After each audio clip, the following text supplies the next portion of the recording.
kita bicara mengenai Biro Hukum dan HAM, tentu tugas utamanya adalah menyelenggarakan perumusan kebijakan terkait bidang hukum dan HAM. Dalam pendokumentasian hukum, kemudian pembinaan dan pengawasan produk hukum yang menjadi kewenangan pemerintah daerah provinsi. Jadi sudah lebih dari 50% kita memiliki pejabat fungsional yang memang kompeten di bidang hukum. Bersama dengan Biro Organisasi dan BKD itu mengisi seluruh formasi analis hukum. Kalau Sekuan, peraturan DPRD, kalau di Biro Hukum, Perda, kemudian Pergub. Untuk mendapatkan bantuan hukum itu kayak gimana? Untuk kalau masyarakat pengen misalnya. Nah, kita memang bekerja.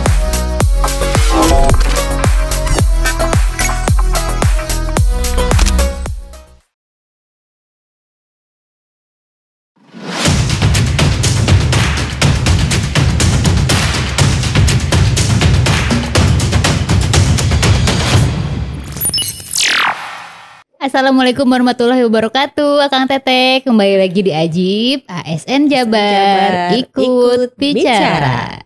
Kembali lagi sama saya Farisa dari BKD. Hari ini kita kedatangan tamu. Masya Allah, ibu yang cantik ini. Assalamualaikum Bu Lia. Waalaikumsalam Teteh. Bu Lia ini Akang Teteh dari jabatannya Kepala Bagian Tata Usaha ya Bu ya? Pada Biro Hukum dan HAM. Betul. Setda Provinsi Jawa Barat. Oke. Bu, belum afdol rasanya. Bisa perkenalkan diri dulu Bu, mangga. Oh, harus diperkenalkan dulu ya ini ya.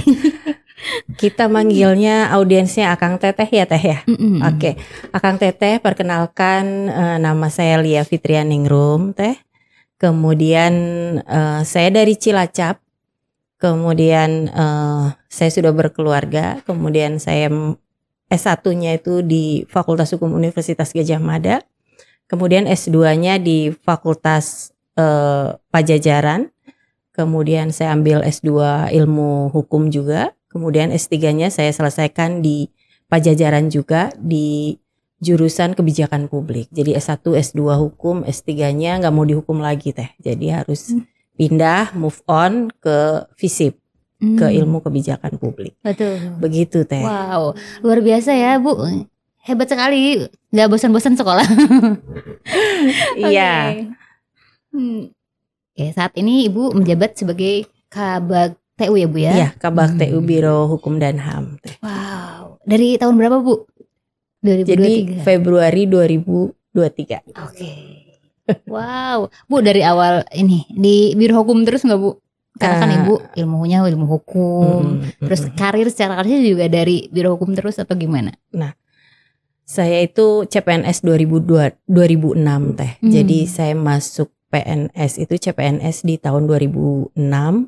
Saya itu dari LIPI, Lembaga Ilmu Pengetahuan Indonesia.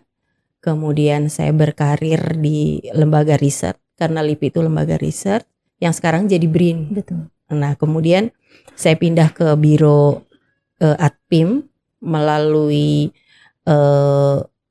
mutasi jabatan fungsional analis kebijakan ahli muda karena saya penyetaraan dulu dari LIPI. Kemudian masuk ke Biro Administrasi Pimpinan. Jadi saya pindah 2021. Nah, di 2021 saya pindah di Administrasi Pimpinan dan saya bergabung di Biro Hukum itu 2023 Februari. Jadi di Biro Hukum baru akan 2 tahun Februari besok. Pantas resep sekolahnya dari LIPI. Iya, karena di LIPI semuanya sekolah. Oke. Bu, kalau sekarang kan Ibu kerja di Biro Hukum dan HAM ya. Kalau tupoksi Biro Hukum dan HAM ini sebenarnya gimana sih Bu? Kalau kita melihat di Pergub nomor 133 tahun 2022, tupoksi Biro Hukum dan HAM itu terlihat sangat jelas Teh, rincian tugas tata kerja Sekretariat Daerah Provinsi Jawa Barat, salah satunya adalah Biro Hukum dan HAM. Nah, kalau kita bicara mengenai Biro Hukum dan HAM, tentu tugas utamanya adalah menyelenggarakan perumusan kebijakan terkait bidang hukum dan HAM. Maka Biro Hukum dan HAM ini memfokuskan pada pembentukan peraturan perundang-undangan, kemudian bantuan hukum dan hak asasi manusia. Serta kita juga mengkoordinasikan atau menjadi pembina dalam pendokumentasian hukum, kemudian pembinaan dan pengawasan produk hukum yang menjadi kewenangan pemerintah daerah provinsi. Luas banget ya Bu ya, di samping dia harus ngekaji produk hukum juga, terus kemudian harus melakukan pendampingan juga ya Bu ya. Betul. Wow. Saya kalau ngomongin hukum soalnya ini Bu, takut Bu. Takut dihukum. Nah kalau di Biro Hukum ini ada berapa bidang Bu? Kalau di Biro Hukum ini karena kita sudah tidak ada bidang, jadi modelnya adalah team of team. Jadi team of team yang terbentuk di Biro Hukum dan HAM itu ada perancangan peraturan perundang-undangan, kemudian pengkajian produk hukum, kemudian fasilitasi dan evaluasi produk hukum daerah kabupaten kota. Oh termasuk kabupaten kota juga? Iya betul. Kemudian pendokumentasian produk hukum. Pendokumentasian dan informasi hukum seperti yang tercantum di dalam JDIH, Jaringan Dokumen Informasi Hukum. Kemudian penyuluhan hukum. Nah itu adalah kelompok TOT di Biro Hukum dan HAM. Selain ada juga TOT atau bagian tata usaha, yang merupakan, kalau strukturnya, kalau kita bicara struktur di Biro Hukum dan HAM itu ada kepala bagian tata usaha dan satunya adalah struktur organisasinya kelompok jabatan fungsional. Nah kelompok jabatan fungsional inilah yang terbagi menjadi beberapa TOT yang menjadi layanan Biro Hukum dan HAM. Gitu. Berarti karena memang penyederhanaan tadi ya, kemudian TOT-nya terbentuk menjadi efektif banget ya, karena sangat efektif dari tugasnya. Betul. Banget. Karena memang layanannya, Pergubnya mengamanatkan untuk memberikan layanan bidang hukum dan HAM, maka kita membagi TOT-nya bagi habis untuk mewujudkan tugas fungsi pokok Biro Hukum dan HAM. Oke. Wow. Kalau misalnya itu kan kayak banyak ya Bu pekerjaannya, mulai dari tadi pengkajian, bahkan pengkajian kabupaten kota juga masuk ke sini gitu.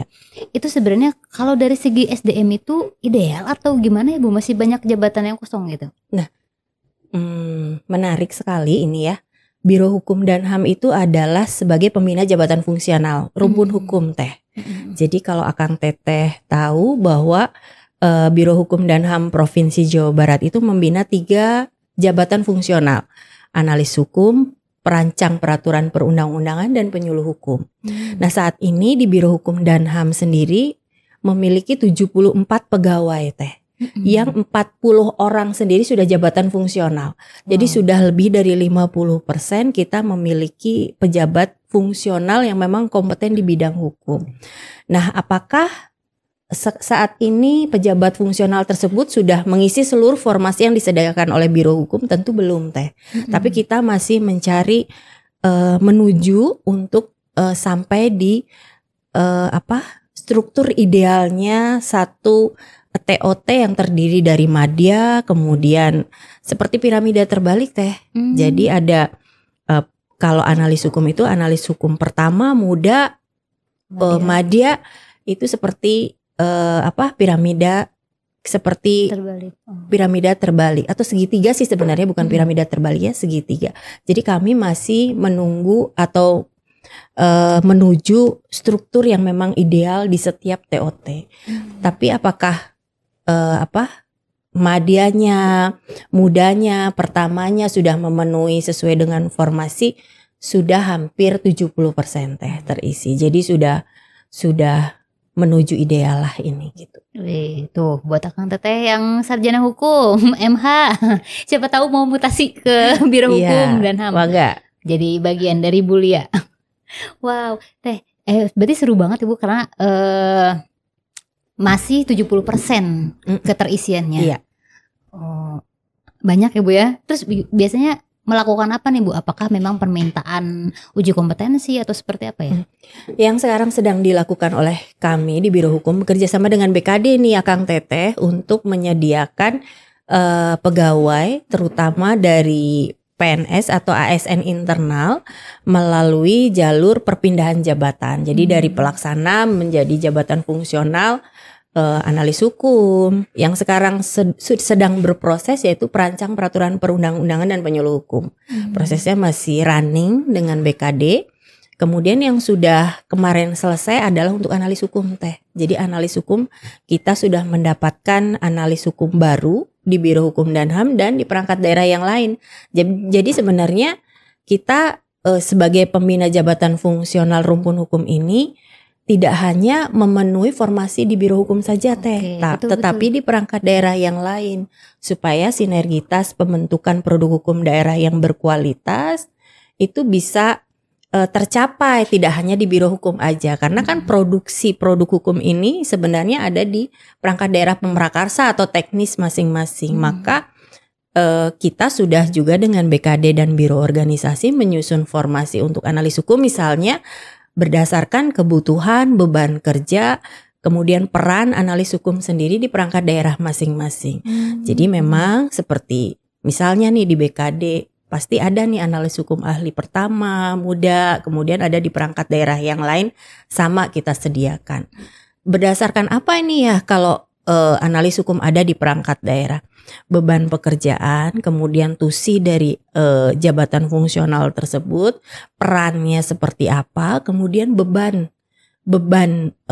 permasalahan hukum di perangkat daerah itu perlu nggak sih analis hukum, dan itu juga menjadi pertimbangan kami untuk memberikan formasi analis hukum di perangkat daerah. Jadi analis hukum tidak penuh di Biro Hukum saja, sementara di perangkat daerah tidak ada, tidak begitu, tapi kita bersama dengan Biro Organisasi dan PKD itu mengisi seluruh formasi analis hukum di perangkat daerah selain di Biro Hukum supaya sinergitas produk hukum yang kita hasilkan itu baik di perangkat daerah pemrakarsa maupun di Biro Hukum yang memang core-nya atau memberikan fasilitasi terhadap pembentukan produk hukum itu terjadi gitu. Oke, Bu, aku mau minta dijelasin dulu flashback. Berarti ada 3 jenis tentang hukum, analis hukum, penyuluh hukum, dan perancang peraturan perundang-undangan.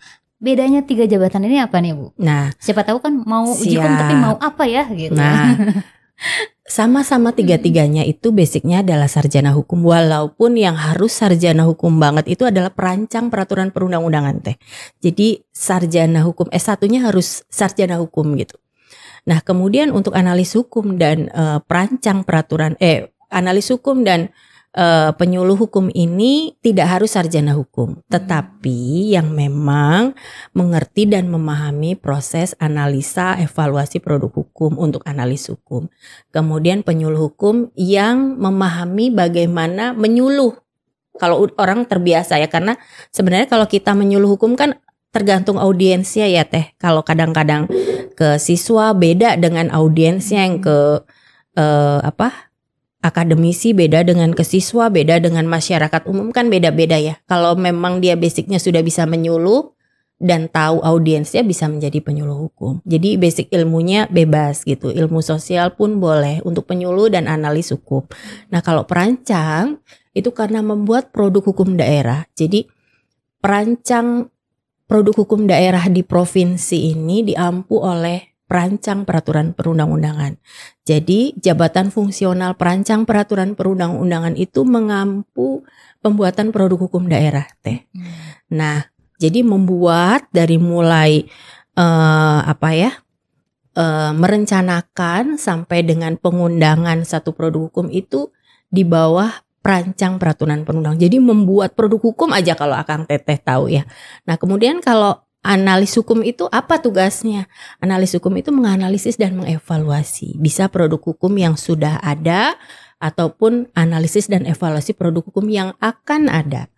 Nah, itu bedanya Teh. Kemudian penyuluh hukum melakukan penyuluhan hukum atau advokasi hukum. Biasanya kalau advokasi hukum itu kalau Biro Hukum yang menyelenggarakan, kita menyuluh kemana aja sih biasanya?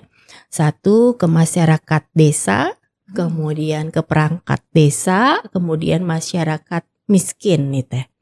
Nah, seperti itu bedanya Teh. Jadi penyuluhan kita menyuluh, menginformasikan produk hukum daerah, kalau provinsi produk hukum daerah provinsi. Kemudian analis hukum menganalisis dan mengevaluasi produk hukum yang ada dan yang akan ada. Kemudian kalau perancang peraturan perundang-undangan itu merancang peraturan perundang-undangan. Bentuknya perda bisa, perkada bisa. Perkada itu meliputi pergub dan kepgub gitu ya. Nah, kalau baik perda atau perkada ini biasanya diampu oleh perancang peraturan perundang-undangan. Gitu. Ini kayaknya lebih berat ya Bu ya. Lebih berat tapi TPP sama. Bu, kalau misalnya di BKD sendiri kan adanya analis hukum, tapi nggak ada penyuluh hukum atau perancang undang-undangan di kita. Berarti itu juga memang ada pertimbangan mungkin dari biro organisasi ya Bu ya, terkait misalnya jabatan apa yang cocoknya di perangkat daerah apa gitu. Iya betul. Sebenarnya kalau biro organisasi Anjab ABK-nya kan dari pembina Japfungnya. Jadi sebenarnya biro organisasi make sure aja jumlahnya formasi yang diminta oleh unit pembina seperti biro hukum. Jadi Anjab ABK disusun oleh unit pembina. Dalam hal ini biro hukum. Kenapa sih kalau BKD adanya analis hukum, tidak ada perancang peraturan perundang-undangan. Perancang peraturan perundang-undangan itu hanya ada kalau di Pemprov Jabar karena membuat produk hukum itu atau yang melakukan fasilitasi pembuatan produk hukum itu hanya di Biro Hukum dan Setuan, Sekretariat Dewan. Nah, itu memang gudangnya di situ ya. Nah, jadi formasinya hanya ada di situ karena memang beban pekerjaannya hanya ada di dua biro itu, dua perangkat daerah tersebut, Biro Hukum, kemudian yang satunya di Setuan. Nah, kalau yang lain analis hukum, kenapa analis hukum yang ada di perangkat daerah? Karena rata-rata pekerjaannya itu menganalisis dan mengevaluasi. Pun membuat produk hukum itu walaupun bukan merupakan core analis hukum, tapi bisa dilakukan oleh analis hukum. Nanti kan pendalamannya ada di Biro Hukum. Betul. Gitu. Karena lebih sebutannya mungkin lebih meluas ya Bu ya. Betul. Kalau analis hukum. Karena perancang peraturan perundang-undangan itu legal drafternya. Jadi ada di Biro Hukum dan di Setuan. Kalau Setuan peraturan DPRD, kalau di Biro Hukum perda, kemudian pergub, peraturan DPRD dan perda juga dihasilkan oleh DPRD. Maka kita membuka formasi di sana walaupun belum terisi nih di Dewan atau di Setuan itu belum terisi. Nah, sebenarnya ini urgent di Setuan ini harus terisi segera. Tapi memang kita formasinya ada, kita sudah bagi dua dengan Setuan, tapi mencari Akang Teteh yang mau menjadi perancang itu yang sulit Atau ujiannya susah gak sih Bu? Nah, hukumnya memang agak lain ya. Agak lain tuh agak susah Jadi memang Dirjen PP selaku lembaga pembina Japfung perancang peraturan perundang-undangan ini memang agak ketat untuk menjadikan seseorang perancang karena nggak main-main ya produk hukum ini kalau meleset atau salah akan menimbulkan akibat-akibat hukum yang lain gitu yang ditimbulkan oleh peraturan yang multi tafsir gitu Oke. Wah berat sekali ya pekerjaan hukum mendingan jadi humas Bu. Nah Bu, kalau di Biro Hukum ini ada program atau kegiatan 2025 nggak Bu yang beda dari tahun 2024? Baik, untuk di 2025 Biro Hukum dan HAM ini kegiatannya masih melanjutkan yang 2024.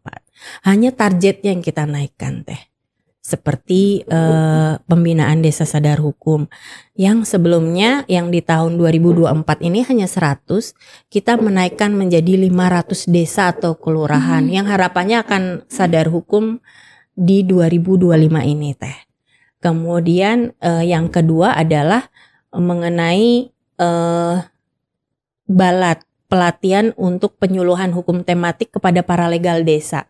Kita memberikan advokasi hukum kepada 1.000 orang. Jadi 1.000 orang ini yang akan kita latih untuk pelatihan paralegal ini Jadi kalau kegiatannya masih melanjutkan tahun lalu, cuman targetnya yang meningkat. Wah, 500 desa sadar hukum dan 1.000 apa tadi Bu? 1.000 paralegal desa. Paralegal desa itu perangkat desa yang kita latih untuk menjadi mediator di desa-desa, supaya nantinya kalau ada kasus hukum di desa tidak perlu langsung ke pengadilan gitu, bisa diselesaikan di desa masing-masing gitu. Harapannya seperti itu teh.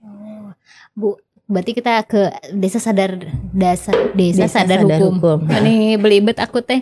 Desa sadar hukum ini emang karakteristik desa yang sadar hukum teh kayak gimana sih, Bu? Nah, sebenarnya ada beberapa parameter ya teh untuk menentukan.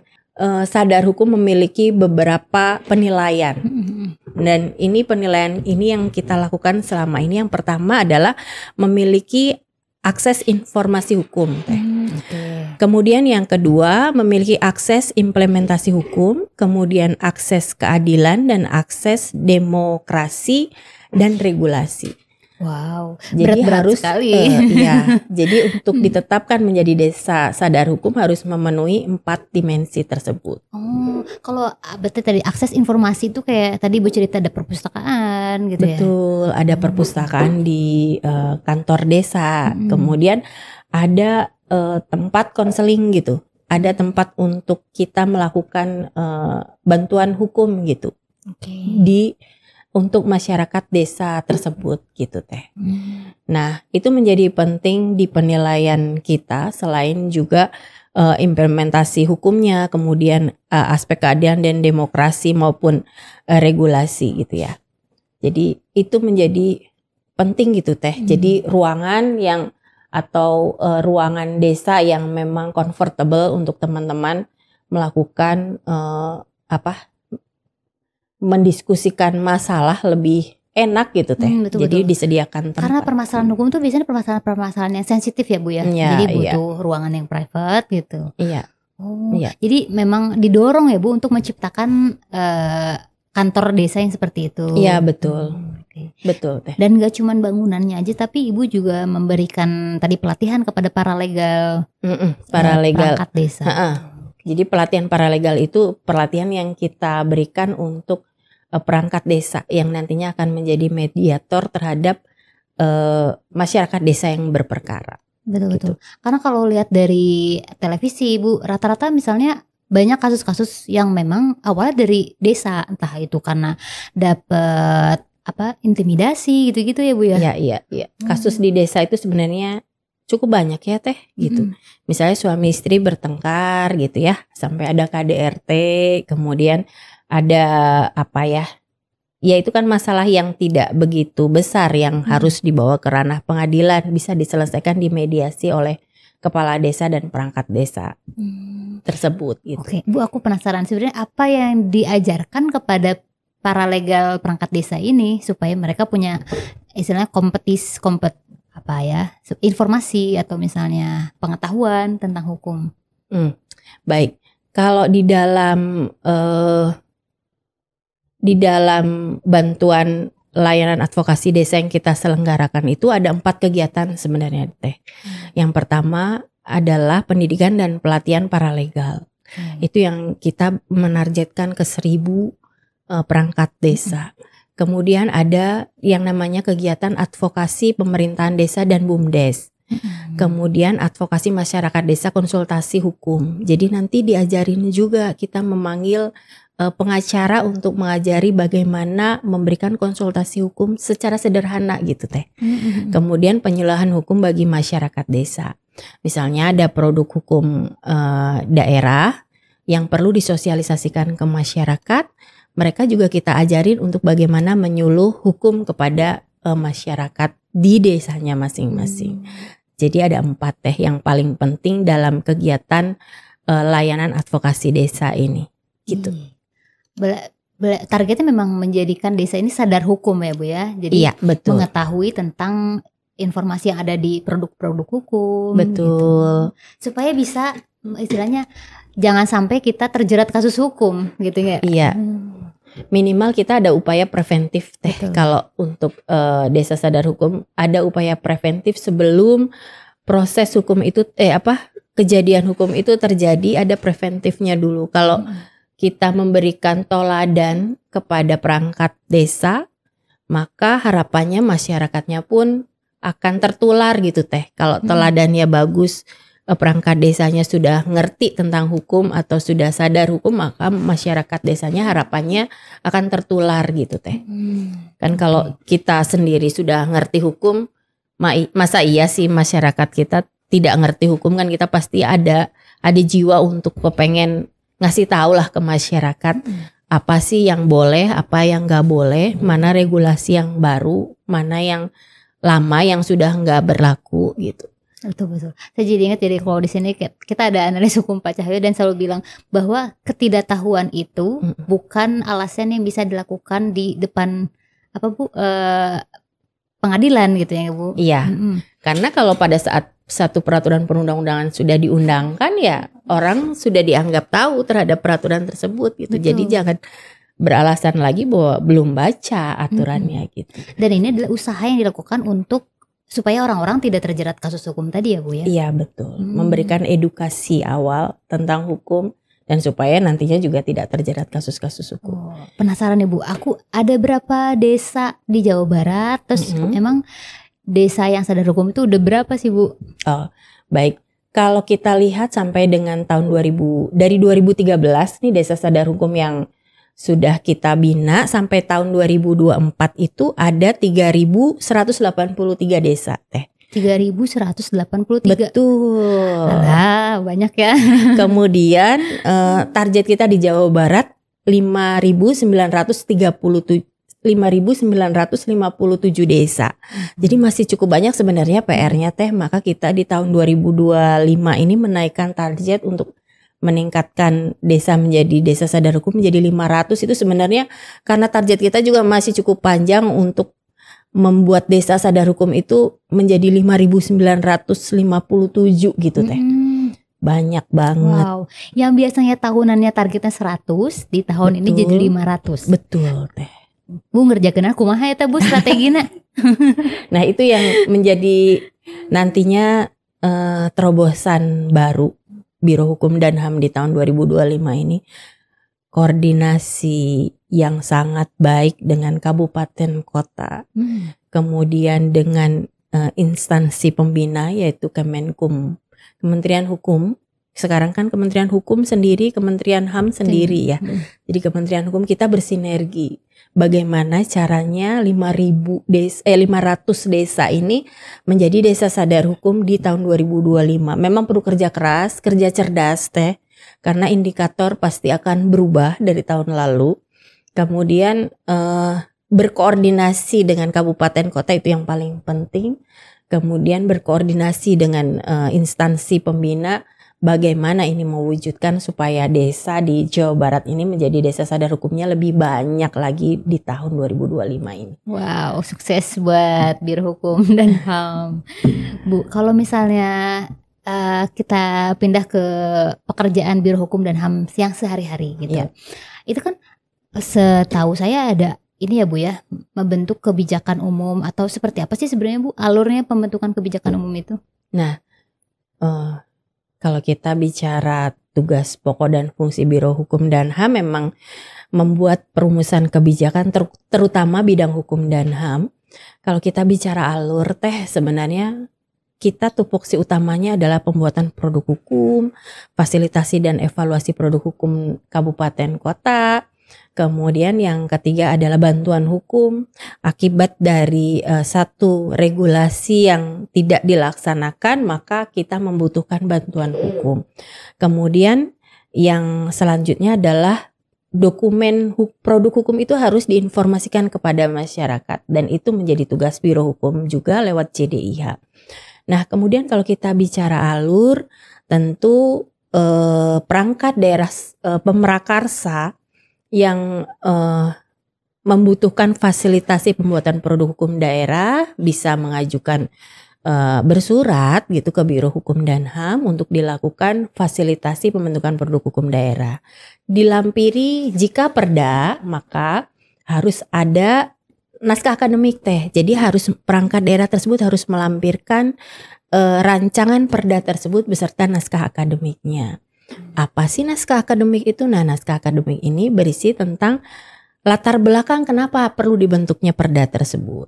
gitu ya, atau perda tersebut mau dirubah, apa yang menjadi alasan utama perda tersebut diubah. Itu ada dari perangkat daerah. Perangkat daerah mengajukan ke Biro Hukum, kemudian kita akan melakukan analisis dan evaluasi untuk produk hukum. Nah, produk hukum atau perda biasanya sudah ada bab memperda dengan gini. Jadi kalau perda tahun 2025 itu ada propemperdanya. Jadi perda yang disusun di 2025 ini sudah ada kesepakatan dengan Dewan dalam SK Propemperda. Nah, berapa perda yang akan diusulkan akan dibahas di tahun atau dibentuk di tahun 2025 itu sudah ada di situ. Misalnya ada 14 perda nih tahun 2025 ini. Nah, ini atas inisiatif siapa? Atas inisiatif perangkat daerah atau dari Dewan? Itu juga sudah cukup sudah dijelaskan teh. Jadi 14 perda tersebut misalnya ada 10 dari provinsi, perangkat daerah, kemudian 4 inisiatif Dewan. Nah, nanti yang dari provinsi ini mengajukannya lewat Biro Hukum dan HAM. Nah, kita akan melakukan pengkajian dan evaluasi terhadap perda tersebut, kemudian kita melakukan legal drafter, kemudian kita juga melakukan harmonisasi setelah produk hukum itu selesai. Legal drafternya sudah jadi gitu ya, legal draftingnya sudah jadi untuk satu produk hukum misalnya perda, kemudian kita melakukan harmonisasi dengan Kemenkumham. Kemudian karena ini masa PJ, maka kita harus minta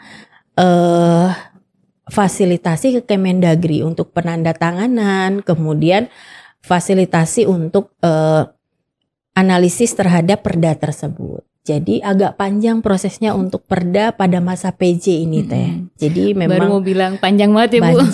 Panjang teh. Kembali ke provinsi, kembali ke Biro Hukum, nanti paraf tanda tangan dan lain sebagainya. Secara teknis seperti itu. Nah, ini baru pembuatan produk hukum teh. Kalau mengajukan analisis dan evaluasi terhadap produk hukum daerah yang sudah ada pun bisa mengajukan bersurat kepada Biro Hukum, produk hukumnya apa, perda yang mana, yang tahun kapan, kita melakukan evaluasi, analisis dan evaluasi terhadap produk hukum atau perda yang lalu gitu. Itu juga bisa dilakukan seperti itu. Oh iya, nggak kebayang ya kalau jadi Biro Hukum baca dari pegawaian ke pegawaian, baca dari peternakan, berarti banyak banget ya Bu. Betul. Yang harus dicari tahu. Iya. Panjang ya Bu ya, kita mau buat perda ini. Iya. Pantesan kalau lagi nanyain Pergub udah turun belum? Masih di Biro Hukum jadinya. Iya. Ini ada memang prosesnya panjang. Kalau di perda, Pergub itu hampir sama prosesnya teh. Nah, kalau yang agak cepat memang Kepgub, keputusan gubernur. Itu lebih cepat ya karena ada juga yang sudah ada template-nya gitu teh. Jadi lebih mudah, lebih cepat, paling 5 hari kerja juga sudah selesai kalau keputusan gubernur. Wow. Terus kemudian Bu, kalau misalnya Biro Hukum ini sebenarnya menaungi siapa nih Bu? Apa ASN aja atau masyarakat atau gubernur gitu atau gimana? Ya, kalau kita bicara tentang tugas fungsi Biro Hukum, tentu Biro Hukum itu melayani ASN bekerja sama dengan BKD yang terkait dengan kasus-kasus hukuman disiplin gitu ya teh ya. Kemudian kita juga melakukan pendampingan teh terhadap gubernur, wakil gubernur, sekretaris daerah, kepala daerah, kemudian kepala perangkat daerah teh. Kita juga melakukan pendampingan atas kasus hukum yang dialami. Begitu. Baik perdata, tun gitu kita dampingi teh. Gitu. Kalau semuanya ya Bu. Betul. Itu baru internal Pemprov ya teh. Kita juga melayani masyarakat dalam bentuk apa? Bantuan untuk masyarakat miskin. Bantuan hukum untuk masyarakat miskin. Bantuan hukum untuk masyarakat miskin ini kita bekerja sama dengan OBHT, Organisasi Bantuan Hukum. Jadi selama ini kita bekerja sama dengan OBH yang sudah tersertifikasi gitulah ya. Biasanya kita menyelesaikan setahun itu ada 35 kasus teh. Itu untuk masyarakat OBH. Iya, untuk masyarakat miskin teh. Masyarakat miskin. Ya. Oh, berarti memang ada juga bantuan hukum bentuknya, Bu ya? Iya, bantuan hukum untuk masyarakat miskin. Oke. Kalau misalnya suka ada nggak sih, Bu? Emang caranya untuk mendapatkan bantuan hukum itu kayak gimana? Gitu kalau masyarakat pengen misalnya. Ya. Nah, kita memang bekerja sama dengan organisasi bantuan hukum teh yang terakreditasi ya, bukan tersertifikasi tapi terakreditasi dari tahun 2022 sampai 2024 ini. Jadi masyarakat miskin bisa mengajukan kasusnya kepada LBH lah ya, Lembaga Bantuan Hukum yang terakreditasi yang bekerja sama dengan Pemprov.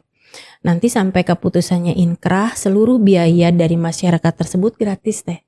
Jadi kita yang akan menanggung biayanya untuk kasus-kasus masyarakat itu. Itu mereka awalnya melaporkan lewat kanal portal atau seperti apa, Bu? Nah, biasanya melaporkan ke kanal portal teh. Ada apa ya namanya, situs website ya. Namanya Bankumda. Naon singkatan dari naon itu teh? Apa singkatannya ya kan? Si kumbang. Intinya masyarakat nanti bukannya itu yang mengajukan OBH ya, Ani? Oh, berarti yang jadi masyarakat datang ke lembaga bantuan hukum tersebut. Apabila memang sesuai karakteristik rakyat miskin tadi, ya, bisa kita ada kriterianya, maka dapat diajukan ke kita untuk pembiayaannya. Jadi pembiayaannya mengajukan dari LBH tersebut teh. Oh, wow. Masyarakatnya mah gratis. Itu terkait bantuan hukum. Tapi ada bisa nggak sih, Bu, aduan publik itu dari masyarakat umum tentang terkait hukum gitu? Suka ada nggak?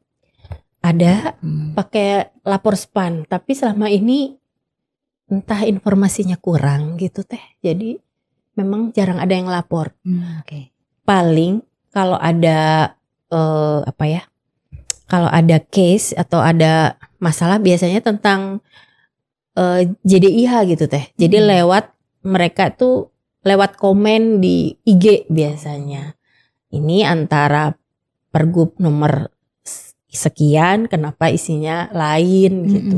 Seperti itu aja sih teh. Wow, berarti sebenarnya terbuka ya Biro Hukum ini. Aduan publik itu bisa juga terkait hukum ini lewat lapor SPAN, sapa warga juga ya Bu ya. Sapa warga, betul. Dari sana mungkin ada nanti kajian-kajian yang mungkin yang harus di review lagi, misalnya apakah aturan hukumnya masih relate atau enggak. Betul, apakah regulasi yang kita buat selama ini masih relate atau tidak bertentangan dengan peraturan perundang-undangan yang di atasnya, kemudian substansinya masih masuk, itu kan kita juga harus lihat ya. Dan peran masyarakat di sini menjadi penting pada saat kita menganalisis atau mengevaluasi produk hukum daerah. Wow. Berat ya Bu ya. Apalagi kalau sama BKD mah ngomonginnya sama disiplin orang-orang hukum teh. Betul teh. Terus Bu, kalau misalnya kemarin kita dengar nih Bu, kalau Biro Hukum dan HAM ini mendapatkan penilaian Indeks Reformasi Hukum Nasional. Benar ya Bu ya? Tingkat pemerintah provinsi. Nomor 1 nih Bu secara nasional. Iya. Wow. 2 tahun berturut-turut teh. Nomor 1-nya. Dari tahun 2023, 2024 ya? Iya, betul. Jadi kita untuk RB ini memang menjadi IRH ini menjadi primadona di Biro Hukum teh. Walaupun indikatornya ini tadinya 3 jadi 4 tahun 2024 ya, penilaian 2024. Yang pertama adalah tingkat koordinasi Kementerian Hukum dan HAM untuk melakukan harmonisasi regulasi atau memperkuat koordinasi untuk melakukan harmonisasi regulasi. Jadi harmonisasi regulasi, proses harmonisasi regulasi itu dipantau betul. Jadi kita melakukan harmonisasi dengan Kanwil Kemenkumham, dihadiri oleh kepala biro, itu juga dipantau teh. Artinya kalau ada kepala bironya berarti kita aware terhadap regulasi tersebut gitu. Jadi harmonisasi itu dilakukan antar kepala biro dengan Kanwil Kemenkumham. Itu menjadi penting. Poinnya tinggi juga itu teh dalam penilaian IRH kita.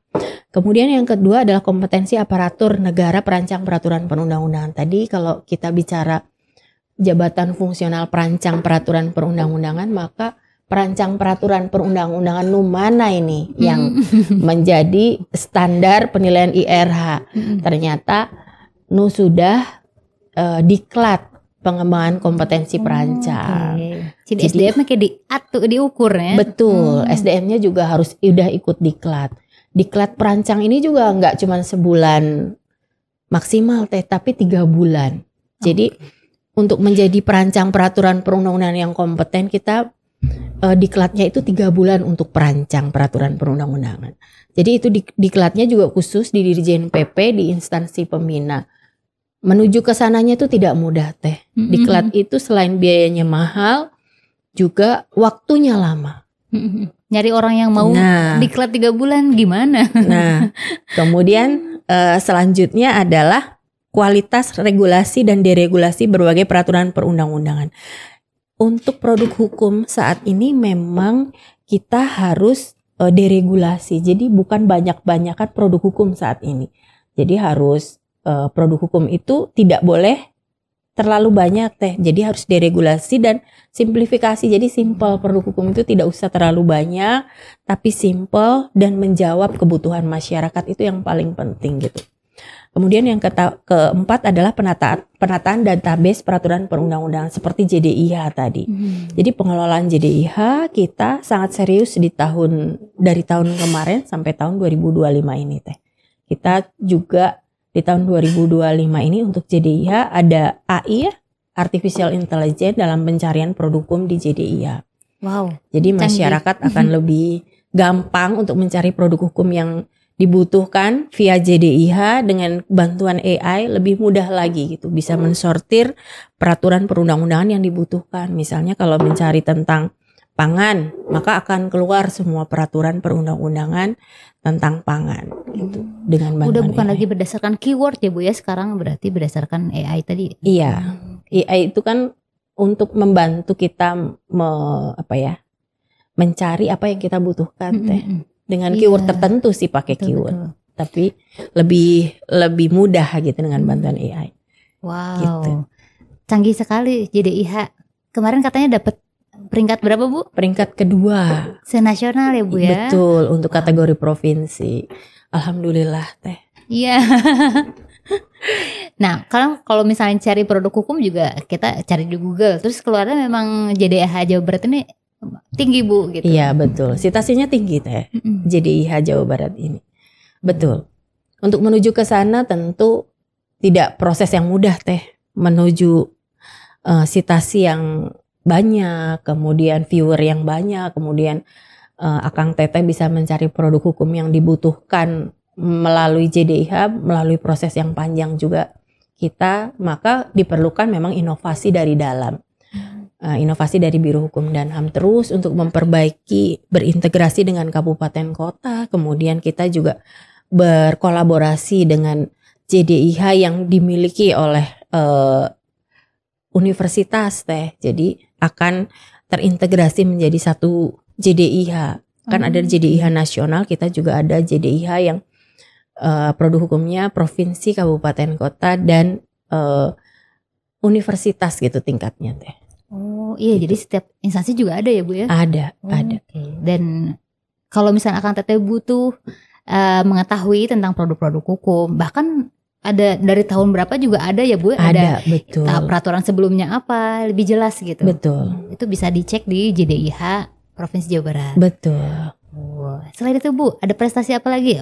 Udah indeks reformasi hukumnya bagus, JDIH-nya bagus. Betul. Nah, kita juga menjadi biro, kita baru ikut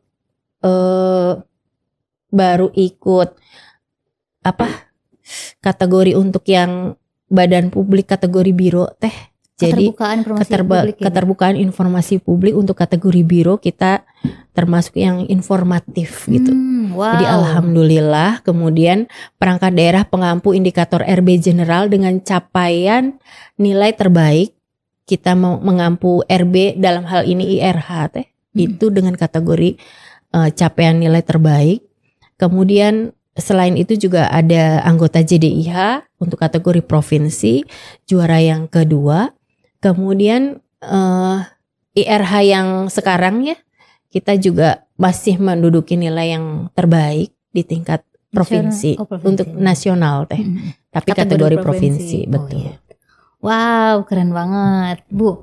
Ini ada nggak agenda apa nih yang terdekat dari Biro Hukum? Karena prestasinya udah bagus, betul. Ininya udah punya program-program yang bagus. Nah, agenda apa nih Bu yang paling dekat untuk Biro Hukum?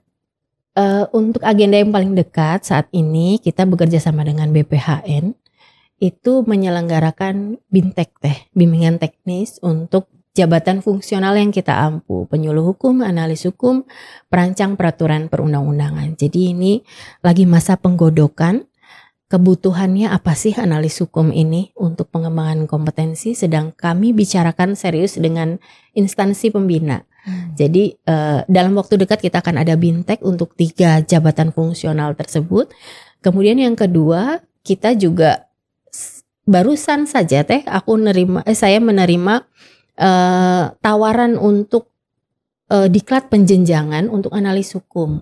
Kalau tahun kemarin baru pertama saja, sekarang ada untuk jabatan analis hukum ahli muda yang nanti akan kita sharekan nih teh ke perangkat daerah untuk teman-teman Ankum untuk bisa mengikuti diklat penjenjangan ini, baik yang pertama maupun muda.